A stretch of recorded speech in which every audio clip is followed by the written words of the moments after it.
Ya, Selamat Katolik, malam Protestan. semua. Iya. Katolik semua. Ya. Oke. Ada tema di sini. Silakan. Iya. Madisi Moki. Ya, jelas. Madising. Jadi, jadi mau bagaimana, kita mau pakai bahasa Sulawesi atau mau bahasa formal ini? Bahasa Indonesia aja. Kita nggak usah seperti Paulus. Paulus itu bisa menjadi apa saja untuk nipu orang. Kita nggak usah. Iya. Silakan. Seperti itu, ya. Iya, sama seperti Paulus kan. 1 Korintus 9 nomor 19, 20, 21, 22, dia menggunakan cara apapun demi untuk menyesatkan orang. Silakan. Buat apa Yesus turun untuk yang kedua kalinya? Sejauh yang saya pahami semua itu tentu saja untuk penghakiman di hari terakhir. Bagus, pintar. Setahu Anda, pola yang digunakan kemudian oleh Yesus sebagai hakim, itu kisi-kisinya ada nggak tertulis menurut ucapan Yesus? Menurut ucapan Yesus? Iya. Bahwa dia turun tidak menghakimi, turun sebagai hakim, terus ngapain? Diam aja. Ada pola yang digunakan. Apakah Anda tahu? Pola seperti apa semua? Oke, saya ajarkan ya.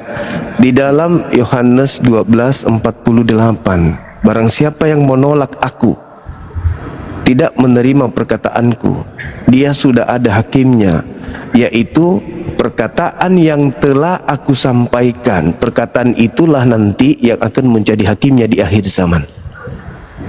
Pemahaman Anda sampai enggak ke situ? Sampai. Oke. Berarti ketika dia datang, dia akan melihat nih orang-orang yang ada, termasuk utamanya Kristen yang mengaku pengikutnya.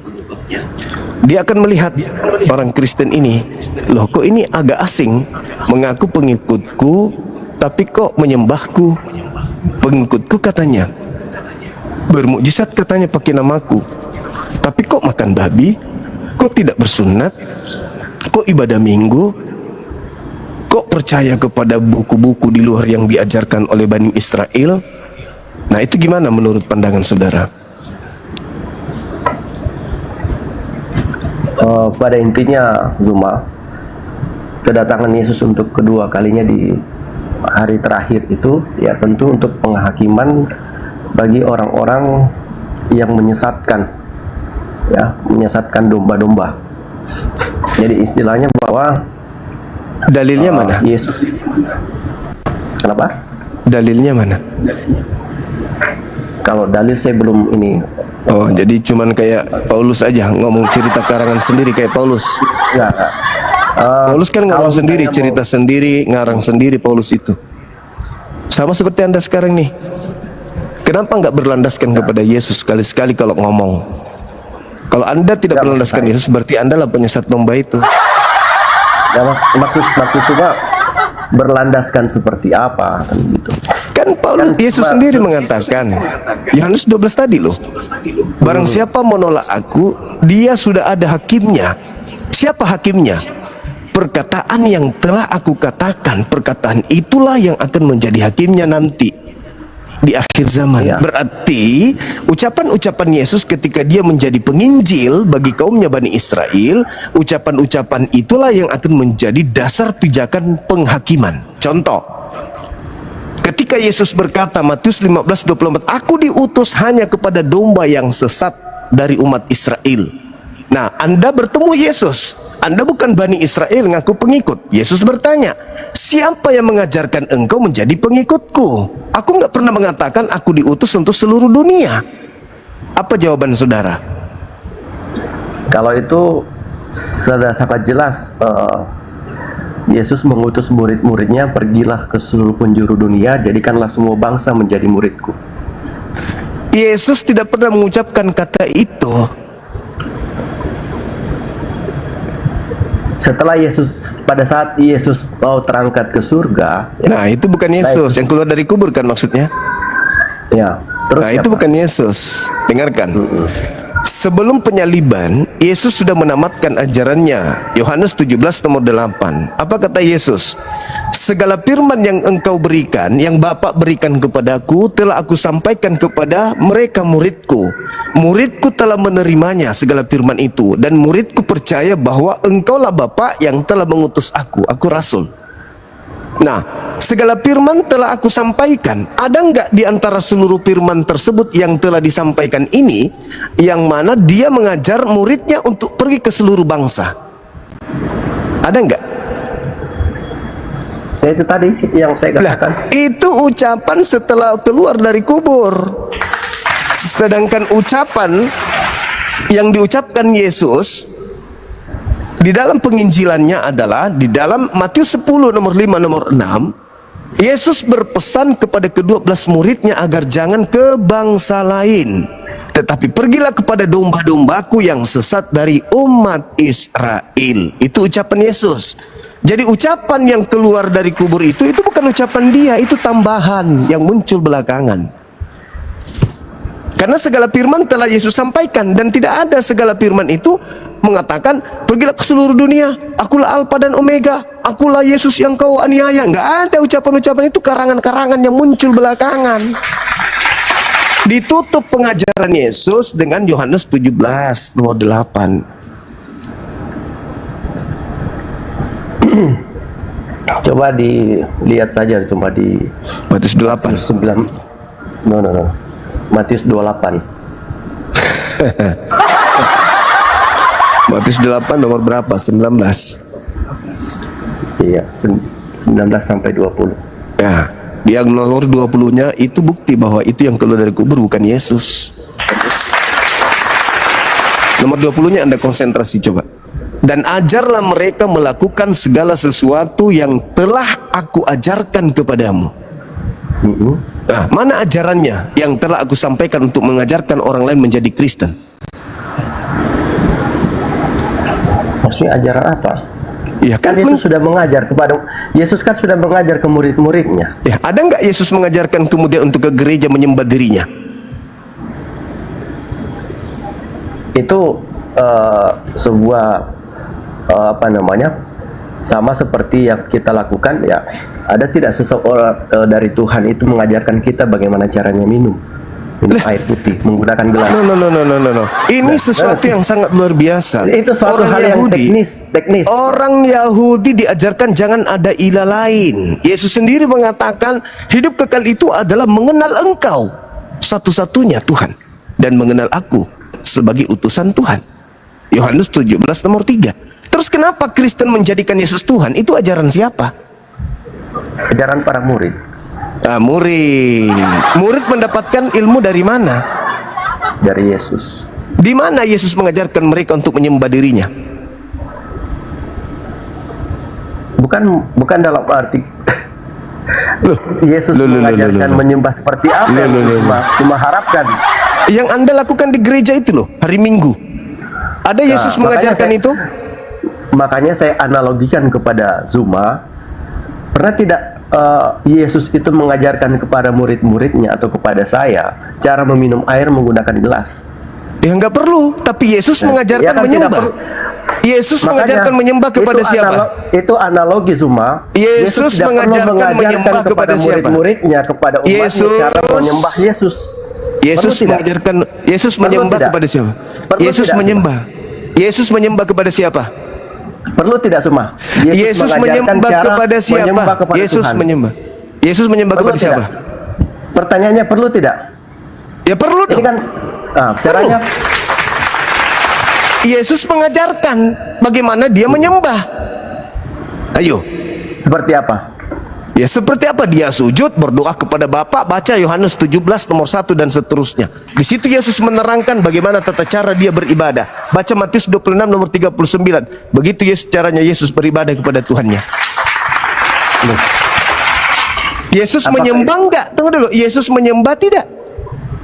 Berarti penyembahan itu hanya sebatas bahwa manusia itu atau suatu umat itu nanti kita sebut dia menyembah kalau dia berlutut. Sekarang saya tanya, Yesus menyembah enggak?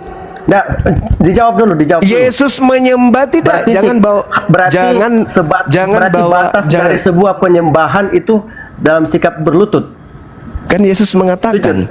Nah, Yesus tolong dijawab. mengatakan. Jangan, tidak usah kemana-mana semua. Tolong dijawab saja. Berdasarkan ajaran Yesus. Zuma kan menggiring saya ke sana. Saya jawab berdasarkan Kita ajaran tuntaskan, Yesus, kita tuntaskan, bukan ya. asumsi gereja.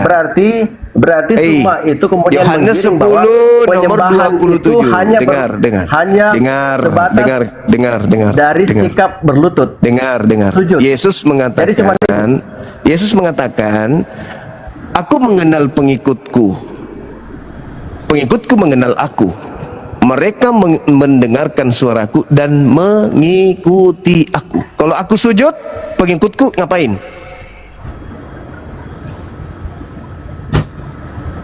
Di mana Yesus mengajarkan sujud? Di mana Yesus mengatakan kepada murid-muridnya ketika kamu berdoa harus bersujud? Coba dengar. Yesus mengatakan, barang siap aku mengenal pengikutku mengenal aku, mereka mendengarkan suaraku dan mengikuti aku. Yohanes 14:12, jikalau engkau percaya kepadaku, engkau juga melakukan pekerjaan yang aku lakukan. Jedar. Pekerjaan Yesus apa? Sujud. Sebatas pikiranmu hanya soal sujud semua. Pekerjaan Yesus. Ya, banyak. Banyak. Ya. Tapi di antara seluruh pekerjaannya itu tidak ada makan babi, tidak ada ibadah minggu, tidak bersunat, tidak ada menyembah Yesus. Berarti yang paling utama pekerjaan Yesus bersujud. Ya, sujud menyembah kepada Bapa. Lalu otakmu sudah salah. Tuh. Oh gitu. Ya, Anda baca Yohanes utama Yesus apa? 1 Yohanes 2 nomor 6. Pengajaran utama Yesus barang apa? Siapa yang mengatakan Yesus ada di dalam dirinya, dia wajib hidup sama seperti Yesus hidup. Ya. Yesus hidup sebagai Yahudi atau sebagai Kristen? Jawab. Yesus sebagai Yahudi atau Kristen? Iya. No. Keduanya Apa? tidak. Udah kau turun, otakmu nggak ada, ilmumu nggak ada. Takut. Ngapain saya diskusi sama orang blow on yang pura-pura sok hebat, sok pintar, sok cantik, sok cakep, ilmu nihil, dalil ndak ada, cuman congor. Udah gitu udah mau menipu, pura-pura jadi orang Bugis, numpang kerja di tukang bangunan di wilayah Bugis, pura-pura bahasa Bugis. Belajar lagi dek, belajar lagi, ilmumu belum masih jauh. Halo, selamat malam.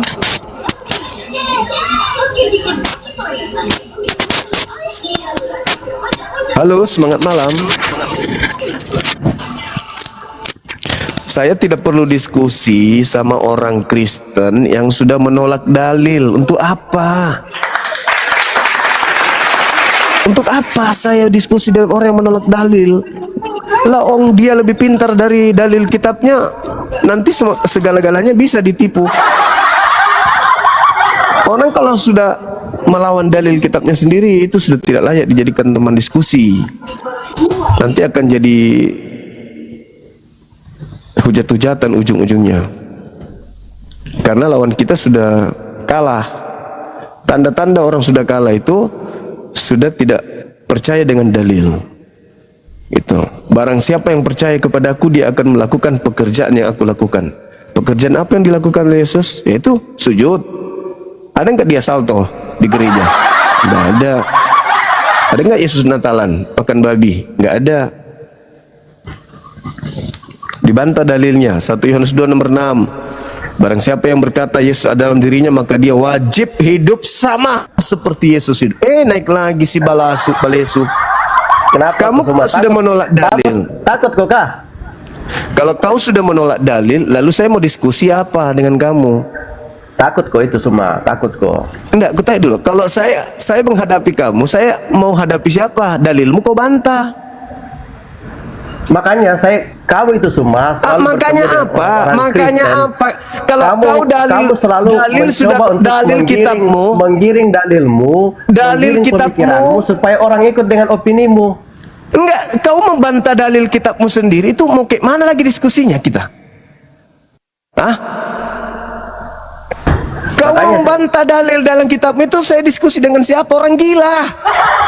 Makanya Ya, kau bantah dalilmu sendiri. Bagaimana ceritanya? Apa yang kau andalkan? Penipuan, jurus gereja? Ah? Apa? Karakter babi, main seruduk. Babi itu suka seruduk, babi. Karakter babimu yang kau pakai di sini. No.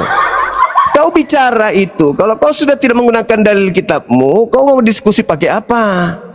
Kau sudah tidak berotak, tidak pakai dalil, lalu saya mau diskusi dengan orang gila gitu. Begitu. Diskusi sama orang gila. Kitabnya dibantah. Yesus mengatakan barang siapa yang percaya kepadaku, dia akan melakukan apa yang aku kerjakan. Pekerjaan Yesus sebagai orang Yahudi, bukan sebagai orang Kristen. Bukan dua-duanya katanya, berarti kau gila.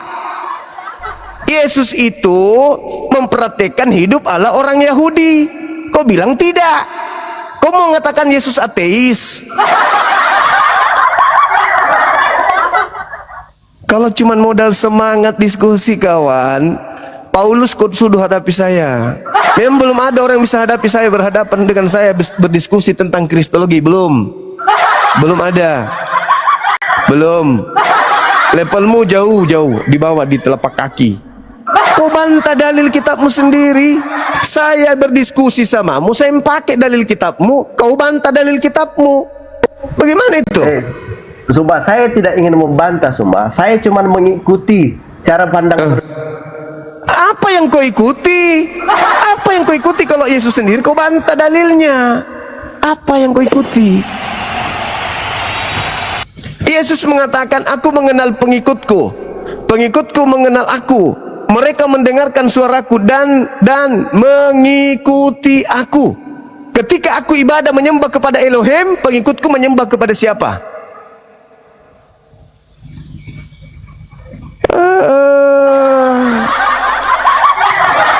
Ketika aku sujud dalam beribadah, pengikutku salto-salto, jingkrak-jingkrak gitu, sambil minum balok di gereja, begitu. Ketika saya tidak makan babi, pengikutku makan babi, gitu maksudnya. Gitu. Ketika aku ke sinagoge, pengikutku kemana? Ke gereja. Pret. Jawab dulu, sumpah. Jawab dulu. Apa? Di mana Yesus mengajarkan murid-muridnya beribadah itu harus bersujud. Oke. Di dalam Yohanes 14 nomor 12, kau baca. Yohanes berapa? 14 nomor 12.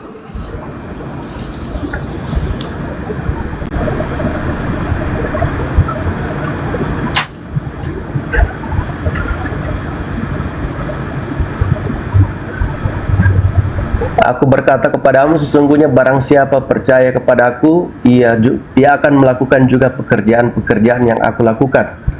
Bahkan pekerjaan-pekerjaan yang lebih besar daripada itu, sebab aku pergi kepada Bapa. Bagaimana di situ? Pekerjaan Yesus bahwa pekerjaan Yesus beribadah itu harus bersujud. Pekerjaan Yesus dalam beribadah itu apa? Sujud atau tidak? Iya, salah satu yang dilakukan Yesus adalah ketika dia berdoa, ya, itu bersujud. Tapi apakah itu diajarkan kepada murid-muridnya? Tadi apa bunyinya, dalilnya? Jikalau kau percaya kepadaku, kamu juga akan melakukan apa? Melakukan apa? Pekerjaan-pekerjaan. Nah, terus kenapa kau masih bertanya? Kenapa kau masih bertanya? Makanya saya bilang, Sumba, pandanganmu, pemikiranmu hanya sebatas soal cara sikap menyembah. Pekerjaan di sini, Sumba, bukan hanya pekerjaan. Salah satunya itu sujud dalam beribadah kepada Elohim. Oke, saya ikuti. Oke. Terus kenapa kau bantah itu? Oke. Kenapa kau bantah? Itu pekerjaan Yesus. Nah, pekerjaan Yesus itu. Terus yang mengajarkan kamu menyembah Yesus siapa? Yang mengajarkan kamu menyembah Yesus itu siapa? Yang mengajarkan kamu menyembah Yesus itu siapa? Siapa yang ngajarin kau nyembah Yesus? Kenapa? Siapa yang ngajarin kau nyembah Yesus? Murid-muridnya, bapak-bapak gereja. Oh, bapak gereja, kirain Yesus. Saya pikir Yesus kawan, ternyata cuma murid doang. Ingat pesan Yesus kepada murid-muridnya. Ketika Yesus palsu datang, dia akan melakukan tanda dahsyat, mukjizat yang luar biasa, sekiranya mungkin menyesatkan murid pilihan juga. Makanya Yesus selalu mengatakan kepada muridnya, waspadalah, waspadalah, waspadalah. Sebab apa? Yesus palsu datang kepada kalian, melakukan tanda dahsyat, mukjizat, untuk apa? Untuk menyesatkan banyak orang. Nah, kaulah salah satunya pengikut Yesus palsu itu. Karena Yesus asli mengajarkan menyembah kepada Elohim. Yesus palsu mengajarkan menyembah kepada dirinya. Itu saudara. Iya. Karena Sumat tidak meyakini, sama seperti yang kami yakini, bahwa secara tidak langsung Yesus mengajarkan kepada kami untuk menyembah Dia. Di mana Yesus mengajarkan menyembah Dia? Ayo, di mana?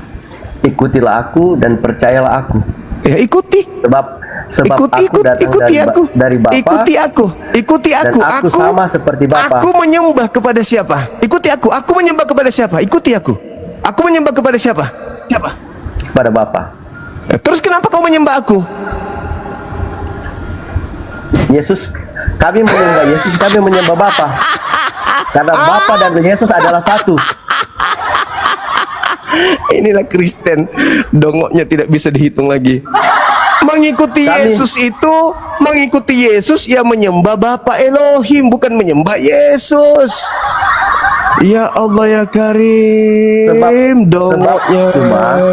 Sebab kami menyembah Bapa, kami menyembah Yesus karena Bapa dan Yesus adalah satu. Satu apa? Satu. Satu apa?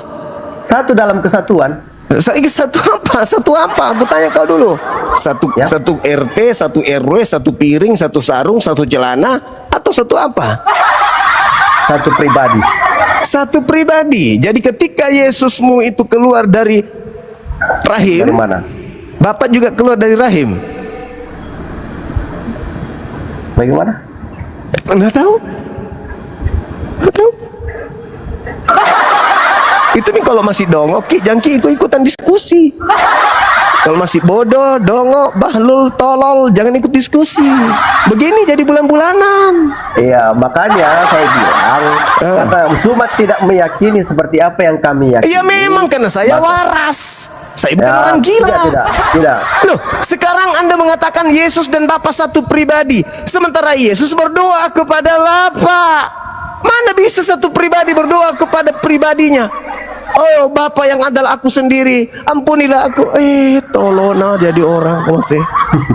Yesus dan Bapa itu dua pribadi, bukan satu pribadi. Dalilnya Yohanes 8:29, Yohanes 8 nomor 15, 16, 17, 18. Itu bukti Yesus dan Bapa adalah dua. Yesus sendiri yang mengatakan itu. Jadi ketika dia mengatakan aku dan Bapa adalah satu, itu satu visi, satu misi, satu tujuan. Bapa mengatakan, Yesus, aku utus kau kepada Bani Israel. Yesus mengatakan, aku utusan untuk Bani Israel. Yesus, kau harus sujud menyembah kepadaku. Yesus menyembah kepada Yesus Bapa, bukan menyembah kepada dirinya. Itu dibilang satu. Baca Yohanes 14 nomor 31. Aku mengasihi Bapa. Dunia harus tahu bahwa aku senantiasa mengasihi Bapa, bahwa aku senantiasa melakukan segala sesuatu yang berkenan kepadanya.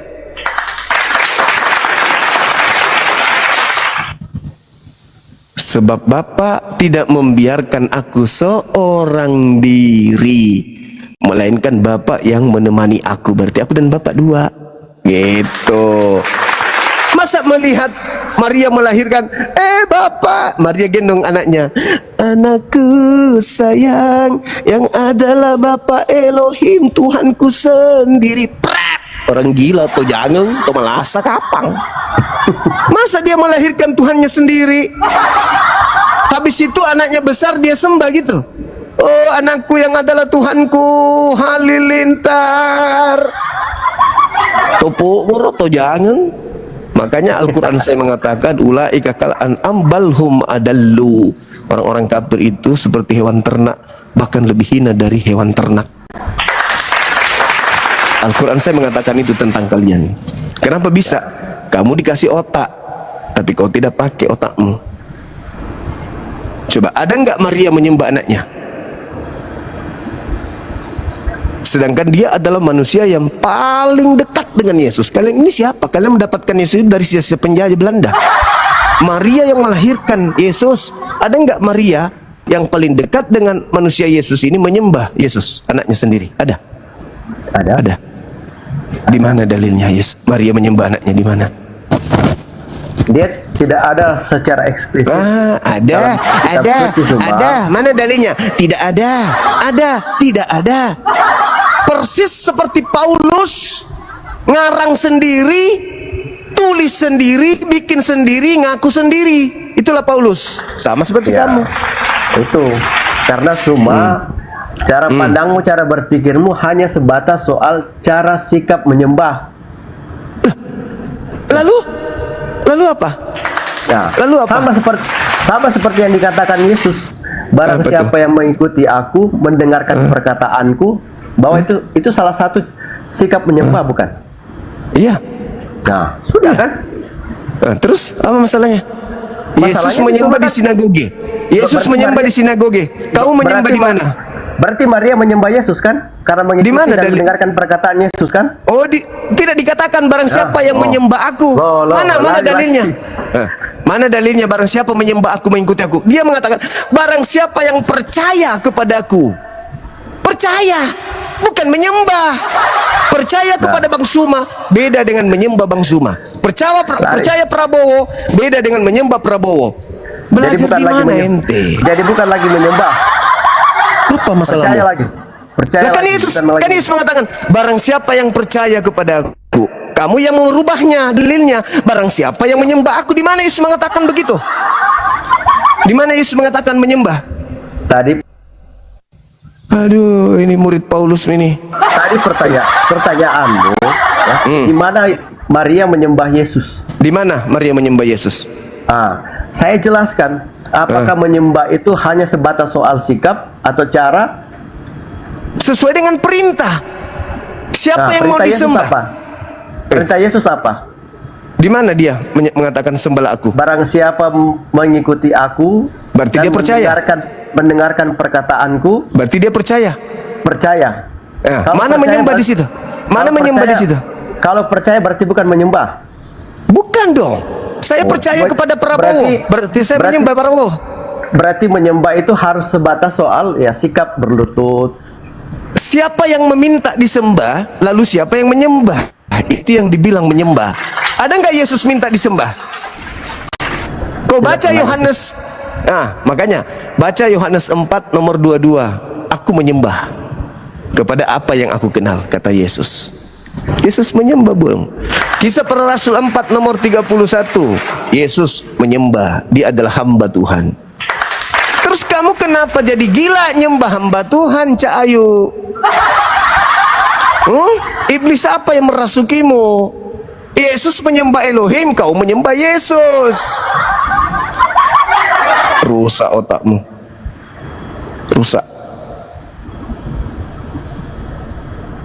Rusak otakmu. Melasa kok. Kau yang balasa. Jadi begini semua. Apa? Kau mau tipu apa lagi? Mikir ya? Sudah kau, mikir. Ya. Pakai otakmu. Ya, boleh saya bicara semua? Kan dari tadi kau ngomong. Enggak, saya boleh bicara sekarang. Saya boleh bicara. Ya, silakan kau ngomong. Boleh diam toh, semua toh? Kenapa kau mau terus saya diam? Kau mau bikin tipu-tipu kayak Paulus gitu, mendoktrin dogma? Tidak. Boleh Oh, kasih kirain. kesempatan saya bicara toh? Ya kan dari tadi kau dikasih kesempatan ngomong. Saya bicara, kamu juga. Ya, dasar dongok Bahlul. Levelmu itu bersihkan gereja aja dulu. Ilmu belum ada. Pendetamu suruh ke sini. Jangan kau jadikan saya seperti anak-anak. Ilmu saya juga jadinya turun ikuti kau. Jadi blow on juga kau bikin. Ilmu apa itu? Kamu ini memang mempertahankan akidah sebegininya. Aduh, menjijikkan. Harus. Yesus sampai mati mempertahankan akidahnya. Paham itu? Yesus memperjuangkan sampai mati. Nabi Musa sampai mati memperjuangkan akidahnya. Nabi Daud, Nabi Harun, semua para nabi mati memperjuangkan akidahnya. Hanya ente yang tidak ada memperjuangkan akidah. Kenapa? Karena di dalam agamamu diajarkan kamu bukan lagi hamba Tuhan, tapi kau mengaku anak-anak Tuhan. Assalamualaikum Bang Suma. Waalaikum. Apa loh orang ini? Begitu saudaraku. Kau bukan anak-anak Tuhan, hamba Tuhan. Tapi di gereja kau menghambakan diri kepada siapa coba? Kita bukan lagi hamba, tapi kita adalah anak. Begitu diintip di gereja, menghambakan diri. Kepada siapa? Ayo, kepada siapa menghambakan diri? Ayo.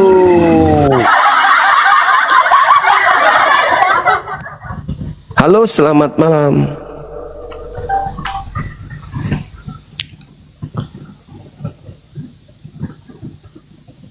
Apalah ini? Kenapa lagi nih?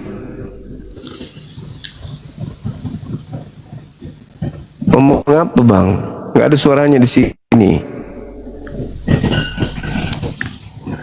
Suaranya nggak ada. Maaf bang, saya muslim bang. Saya muslim. Assalamualaikum. Waalaikumsalam warahmatullahi wabarakatuh. Sorry, tadi suaranya tidak kedengaran abangku.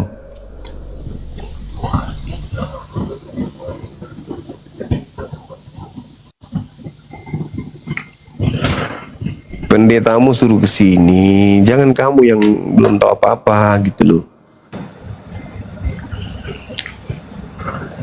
Halo, selamatkan malam.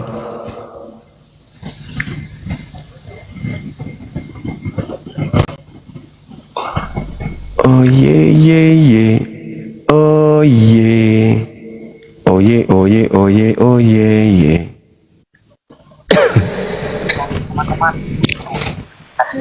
Halo, semangat malam. Halo, assalamualaikum. Selamat malam Bang Suma. Iya, silakan bang. Dari mana? Katolik, Protestan? Alhamdulillah Islam Bang.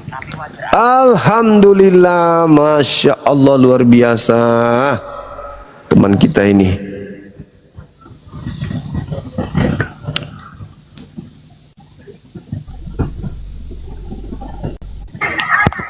Halo, semangat malam. Pendetanya dong, pastornya dong yang naik.